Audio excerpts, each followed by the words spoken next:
약속을 주장하는 삶. 약속은 어떻게 이루어지는가? 이 약속은 믿음으로 주장해야 합니다. 지상 사명은 믿음으로 순종해야 합니다. 사도 바울은 근본 원리를 다음과 같이 말했습니다. 그러므로 후사가 되는 이것이 은혜에 속하기 위하여 믿음으로 되나니 이는 그 약속을 그 모든 후손 아브라함의 후손에게 굳게 하려 하심이라. 로마서 4장 16절. 이 약속이 이루어지는 원리는 믿음입니다. 이는 그 약속이 은혜에 속하기 위해서입니다. 아브라함은 하나님을 믿었습니다. 그리고 그것이 하나님께 의로 여기신 바 되었습니다. 이것은 할례받기 이전에 또한 율법이 주어지기 이전에 일어났습니다. 그러나 누군가 이렇게 물을지도 모르겠습니다.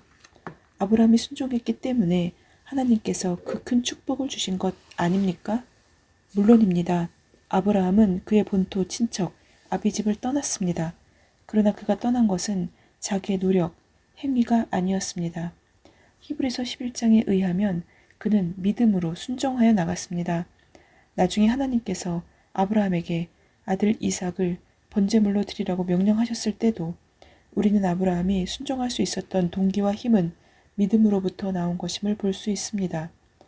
아브라함은 시험을 받을 때 믿음으로 이삭을 드렸으니 히브리서 11장 17절. 순종은 그 결과이며 아브라함의 믿음을 드러낸 것에 불과했습니다. 약속의 조건은 순종으로 응답하는 살아있는 믿음입니다. 믿는다는 것은 하나님께서 주시는 약속에 실제 행동으로 응답하는 것입니다. 믿음은 의를 선물로 받아들입니다. 따라서 믿음은 하나님께서 우리에게 하신 그분의 약속을 이루실 만큼 우리가 선한가를 알아보기 위해 우리의 노력, 행위를 저울질하는 헛수고를 하지 않습니다. 오늘날 많은 그리스도인들이 가진 큰 문제 중에 하나는 믿음으로 그리스도께서 주시는 구원과 축복의 약속을 받은 이후에 자신의 노력과 의를 통하여 이 약속을 전파하려는 실수에 빠진다는 것입니다. 우리가 당면한 이 세계적인 과업은 인간의 노력 훨씬 이상의 것을 요구합니다. 성취하기에 불가능해 보이는 하나님의 약속을 이루려면 하나님의 기적적인 역사가 필요합니다. 우리가 스스로 물어보아야 할 핵심 질문은 이 약속을 주장함에 있어서 우리는 어떤 원리로 행동해야 하는가라는 것입니다.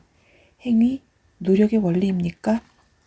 다시 말해서 내가 이렇게 하면 하나님께서 그것을 이루어 주실 것이다 입니까? 여기에서의 특징은 그 행동이 의무가 된다는 점입니다. 그 결과는 내가 칭찬을 받는 것입니다. 내 자신을 자랑할 수 있습니다. 스스로 성취한 것으로서 만족을 느낄 수 있습니다. 그러나 나는 결코 나의 노력이 충분한지에 대해서 확신할 수 없습니다. 그러면 어떤 원리로 행동해야 합니까? 은혜로 말미암은 믿음의 기초 위에서 행해야 합니다. 이는 하나님께서 친히 하시겠다고 말씀하신 것에 초점을 맞춥니다. 주님은 은혜로우시며 능력이 충만하신 분입니다. 나는 단지 그분과 보조를 맞춰 행동합니다. 나는 하나님께서 말씀하신 것을 행하시리라 믿고 믿음의 발걸음을 내디딥니다. 그 결과로 하나님께서 영광을 받으십니다. 그리고 나는 하나님 자신과 또한 그분께서 약속을 따라 이루어 놓으신 것에서 만족을 느끼게 됩니다. 우리 믿는 이들은 항상 어느 길을 갈 것인지 스스로 선택해야만 합니다. 즉, 나의 행위, 노력으로 할 것인가, 아니면 믿음을 통한 은혜로 이룰 것인가, 당신은 어떤 원리를 택하고 있습니까? 이 두 원리는 상반되기 때문에 공존하는 것은 불가능합니다. 바울은 다음과 같이 지적했습니다. 만일 은혜로 된 것이면 행위로 말미암지 않음이니 그렇지 않으면 은혜가 은혜되지 못하느니라. 로마서 11장 6절. 잊을 수 없는 이 교훈을 나는 유럽에서 사역하고 있을 때 깊이 배웠습니다. 어느 날 갓 결혼한 자매 한 분이 런던에 있는 내 사무실로 찾아왔습니다. 그녀는 눈물을 글썽였습니다. 아프리카에 있는 선교사 남편과 함께하기 위하여 비자를 받으려고 대사관에 몇 차례 갔었지만 그 담당자는 매우 무례하게 대했고 더 이상 신경을 쓰려 하지 않았다고 했습니다. 우리는 주님의 은혜와 능력만을 믿고 같이 기도하기로 했습니다. 그 자매는 바로 그 다음날 대사관에 갔다 와서 놀라운 소식을 들려주었습니다. 이전에 만났던 그 담당자가 친절하게 비자를 내줄 뿐 아니라 심지어 공항에 그녀를 위해 전화를 해주겠다는 제안까지 했다는 것입니다. 우리가 하나님께 담대히 나아가서 우리의 모든 필요에 대해 도움을 구할 수 있는 것은 바로 하나님의 은혜 때문입니다. 이 은혜를 인하여 우리는 확신을 갖고 자유롭게 그리고 동기력이 가득 차서 기도의 사역을 시작할 수 있습니다. 우리 자신뿐만 아니라 아직 구원받지 못한 이 세상의 사람들을 위해서 우리의 믿음이 아브라함의 믿음에 비해 너무 작지는 않을까 염려할 필요는 없습니다. 우리의 믿음이 얼마나 강한가가 아니라 어디에 그 초점을 맞추고 있느냐가 중요합니다. 그리고 우리의 믿음이 성장하려면 우리가 믿는 바 하나님 자신을 아는 지식에서 자라가야 합니다. 아멘.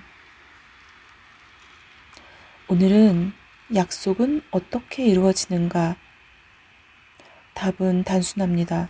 우리의 행위로 인해서가 아니라 우리의 믿음으로 인해서 이루어진다는 것입니다. 그러나 우리의 믿음이 아브라함의 믿음 혹은 다른 사람의 믿음에 비해서 너무 작을까 아니면 너무 늦었을까 염려할 필요는 없다는 것입니다. 우리의 믿음이 얼마나 강한지 약한지가 중요한 것이 아니라 어디에 그 초점을 맞추고 있느냐가 중요하다는 것. 오늘 하루도 하나님께서 말씀하시는 우리의 그 믿음이 성장하면서 우리가 하나님을 아는 지식을 자라가도록 각자 현장에서 노력하는 하루가 되기를 소망합니다. 샬롬.